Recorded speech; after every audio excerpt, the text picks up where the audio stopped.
ஹனிபீ கூடு கட்டும் பார்த்தீங்களா? அதே மாதிரி அழகு என்ன? எப்படி இருந்தால் தான் அழகு? ஓகே, இப்படி இருந்தால் தான் அழகு அப்படின்னு சொல்லிட்டு எனக்குள்ள ஒரு கான்செப்ட் ஒன்று இருக்கும். இந்த கான்செப்ட்டை நான் என்ன பண்ண வைப்பேன் அப்படின்னா, என் மனசுக்குள்ளே அப்படியே பிரெயினில் அப்படியே நான் ஸ்டோர் பண்ணிக்கிட்டே வருவேன்.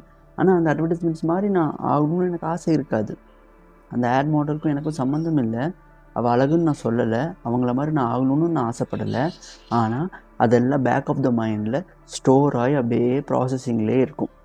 இப்போது அந்த மேரேஜ் ஃபங்க்ஷனில் நீ நல்லா இல்லை, குண்டாக இருக்கேன்னு சொல்கிறாங்க பார்த்தீங்களா? அப்போ இது என்ன ஆகும் அப்படின்னா, ஒரு கல்லை எடுத்து அது மேலே அடிக்கிற மாதிரி. அப்போ அந்த ஹனிபீ என்ன ஆகும்? ஃபுல்லாக பரவ ஆரம்பிச்சிருமில்ல. அதே மாதிரி தான் அது ஃபுல்லாக பரவி நம்மளை பயங்கரமாக என்ன பண்ண ஆரம்பிக்கும் அப்படின்னா, அது கொட்ட ஆரம்பிச்சிடும்.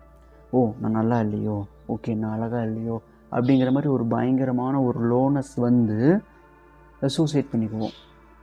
சூசைட்னா இதுக்கு ஒரு மாடர்ன் வியூ